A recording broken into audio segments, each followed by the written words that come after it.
सीता नवमी पर परिजनों से कुछ निवेदन। माता सीता को समग्र नारियों के लिए एक उत्तम आदर्श के रूप में देखा जाना चाहिए, देखा जा सकता है, क्योंकि वो हैं। भगवान राम अगर मर्यादा पुरुषोत्तम है तो माता सीता मर्यादित नारी रत्न है। उनके अगर जीवन को देखा जाए तो जैसा कि गीता में लिखा है कि लौकिक सुख दुख को कभी ध्यान में ही न देना और कर्तव्य पे अपने रहना, कर्तव्य में ही सुख। गीता में सारी बात यही मानी है कि मनुष्य को एक आदर्श जीवन ऐसे जीना चाहिए कि दुखेषु अनुद्युग्न मना सुखेतु विगत स्पृहा। सुख की कामना नहीं, दुख में विचलित नहीं। और ये वही कर सकता है जिसकी अपनी कामनाएं समाप्त हैं और जो कर्तव्यनिष्ठ होकर काम कर रहा है। तो राम ने भी जीवन भर कर्तव्यनिष्ठ होकर के काम किया, चाहे जितना बड़ा त्याग करना पड़ा, और सीता ने भी वही किया। फिर भी अगर दोनों में देखते हैं तो सीता का व्यक्तित्व तो और अधिक भारी पड़ता है। और देखे तो वो सभी तरफ, वो जब तक जनक जी के यहाँ हैं, सबकी चहेती हैं, उन्हीं में ये सामर्थ्य है कि शिव जी का धनुष किसी को उठाया नहीं उठता, लेकिन वो जाती हैं तो एक हाथ से धनुष उठा करके बाएं हाथ से और दाएं हाथ से वहाँ सब सफाई करके फिर से स्थापित कर देती हैं। सबकी प्रिय है, सबको आनंद देती हैं। विवाह होने के बाद ससुराल में आती हैं तो वहाँ सबकी प्रिय है, सबको आनंद दे रही हैं। सभी सासों की सेवा करती हैं बिना किसी भेदभाव के। राम को वनगमन होता है तो सीता कहती है कि मैं अर्धांगिनी हूँ, आपके साथ जुड़ी हूँ तो आपके साथ जुड़ी हूँ। लोगों ने जंगल का भय दिखाया, कष्ट दिखाया, उन्होंने कहा जो भी होगा। उन्होंने कहा भी है कि अगर इनके राम के साथ हूँ तो फिर मुझे कोई दुख नहीं व्यापेगा। क्यों? जो उनको प्राण प्रिय हैं वो तो उनके साथ हैं। जो उन्हें मोस्ट वांटेड जो कहते हैं उनका इष्ट उनके साथ है, फिर किसी की बात क्या है? उसको छोड़ के किसको क्या है? तो बड़ी उसी सहजता से चली जाती हैं, जिस सहजता से राम जंगल जाती हैं उसी जंगल से वो चली जाती है। सबको सम्मान दे रहे हैं, राम भी सबको नमन कर रहे हैं, सीता का भी यही है। सब उन्हें नमन भी कर रहे हैं, वो सबको सम्मान दे रही हैं। सती अनुसुईया से बैठती हैं, उनसे आशीर्वाद लेती हैं। आदर्श नारी के क्या गुण उनसे पूछती भी हैं, लेती भी। सम्मान देना है, वो क्या नहीं देखती। और इस तरह से सबको एक आनंद के जीवन बिता रही है। मतलब वो जितनी आनंदित अयोध्या में है उतनी आनंदित वन में भी है। रावण छल से हरण कर लेता है, अब यहाँ उनकी सामर्थ्य देखिए कि वो रावण के यहाँ लंबे समय तक रहें। रावण माया भी क्या नहीं करे, लेकिन रावण छोटा पड़ गया उनके सामने। उसकी माया भी छोटी पड़ गई, उसका भय और सब छोटा पड़ गया सीता के सामने। वो तृणधर ओट कहत वैदेही, एक तृण हाथ में लेके कहती कि मेरी तो तिनके के समान है। रावण कहता है कि एक बार मुझे देखो, तो क्या जवाब देती है कि अरे मूर्ख, कमलनी जो है वो चंद्रमा को देख के खिलती है, जुगनुओं से नहीं खिलती। मतलब राम के मुकाबले उसे तुम इतने छोटे हो, ये बोध करा रही है। कोई भय नहीं है, ये बात बोल रही है। और वहाँ रहती हुई है। राम को सीता जो देखती है वो शरीर रूप में नहीं देखती है, भाव रूप में देखती है। बड़ा सुंदर उसका प्रमाण है। सीता ने राम की भावना को स्वरूप को देखा है, काया स्वरूप पे वो आकर्षित नहीं है। और राम सीता के भाव स्वरूप को देखते हैं। जब लंका में हनुमान जी पहुंचते हैं तो उन्होंने स्थूल प्रतीक मुद्रिका डाल दी। इससे बड़ा स्थूल प्रतीक कुछ नहीं हो सकता था। ये स्थूल है। वो मुद्रिका देख ली, ये भी पहचान ली कि ये राम की है, माया से नहीं रची जा सकती। लेकिन हनुमान सामने आते हैं तो उसके समझते कि ये कोई मायावी राक्षस है, वो मुंह फेर लेती हैं, हाँ खटा लेती हैं। अब राम हनुमान को लगता है कि ये क्या बात हुई, मेरा तो त्रुप का पत्ता खाली गया, मुद्रिका दे चुका हूँ, अब कैसे।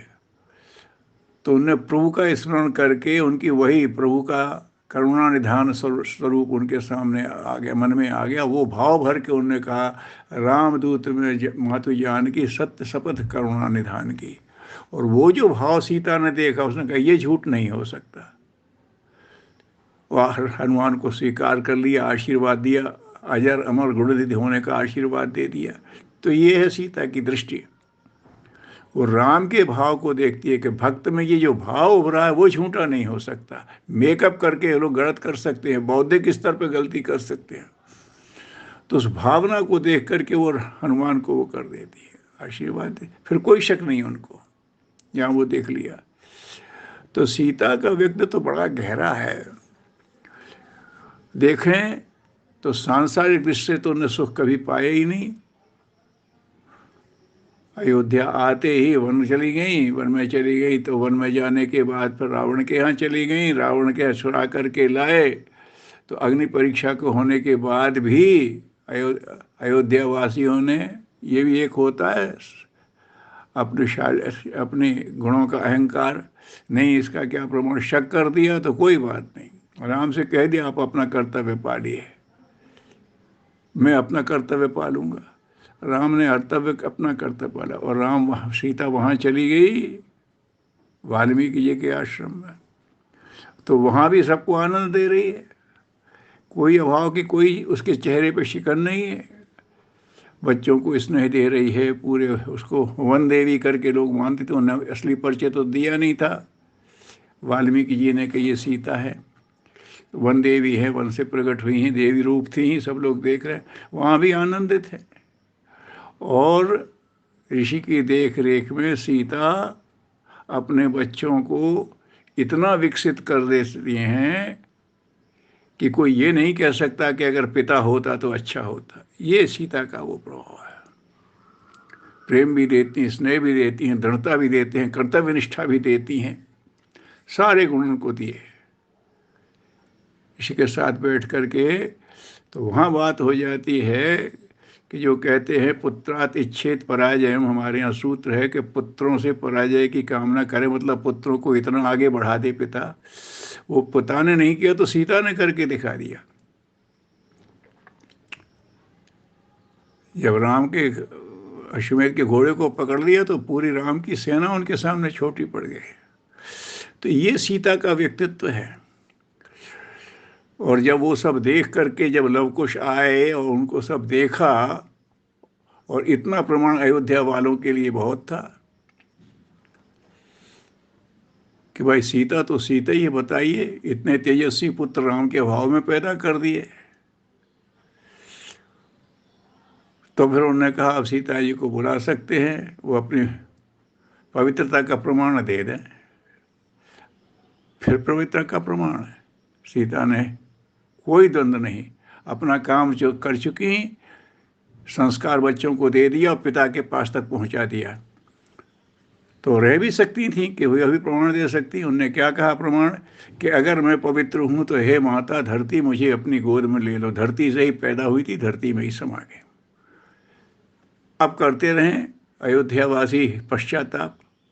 सीता तो सीता है, वो तो हाथ करके बाय बाय करके चली गई, वो तो अपना कर्तव्य पूरा कर गई। अब पश्चाताप राम करें, पश्चाताप अयोध्यावासी करें, लेकिन उसे तो अपना काम कर दिया। तो कि सीता का ऐसा अद्भुत व्यक्तित्व है कि लौकिक दृष्टि से सुख कभी नहीं मिला, लेकिन गरिमा की दृष्टि से उसकी ऊंचाई किसी ने छुई नहीं। नारी शक्ति कैसी होती है, नारी की गरिमा क्या होती है, कदम कदम पर उसने बता दिया है। नारी नर से 21 है। सीता ने अपने जीवन से बराबर सिद्ध किया है। तो उनकी जन्म जयंती मनाना बड़ा शुभ है। माता सीता के गुणों का अनुसरण किया जाए। मर्यादा पुरुषोत्तम से जो प्रेरणा ली जाती है वो पुरुष ले, लेकिन सती शिरोमणि के से प्रेरणा नारियां ले। तो इस आधार पर जो स्वरूप बनेगा तो दोनों के अपने अपने कीर्तिमान बनेंगे। और सीता राम दूर रहते हुए भी एक दूसरे के पूरक बन करके समाज में एक अद्भुत आदर्श रख करके चले गए। ऐसे ही व्यक्ति चाहे साथ रहें चाहे दूर रहें, पुरुष पुरुष के ढंग से विकसित हो, नारी नारी के ढंग से पुरुष हो, एक दूसरे के पूरक हो करके और जो स्वरूप बने, तो फिर 21वीं सदी उज्ज्वल भविष्य कहीं दूर नहीं है। और देखिए कि दोनों ने ही शुक्ल पक्ष की नवमी में जन्म लिया है। 9 अंक पूर्ण अंक माना जाता है। 9 अंक पूर्ण अंक माना जाता है। तो राम भी पूर्ण पुरुष हैं और सीता भी पूर्ण नारी है। दोनों पूर्णता से पूर्णता का मेरा मतलब हर तरह से उनके जीवन से यही प्रेरणा मिलती है कि नारी अपनी गरिमा के साथ जिए तो वो पुरुष से 21 ही सिद्ध होती है और कभी प्रतिद्वंदी नहीं बनती, सहयोगिनी ही बनती है। पति सहयोग करे ना करे, अगर पति सहयोग करे तो भी बहुत अच्छा, और सहयोग ना करे तो भी वो अपने कर्तव्य से डिगती नहीं है और पुरुष के सम्मान बढ़ाने वाला कृत्य ही करके जाती है। बच्चों को संस्कार दे करके उस योग्य बना देती है।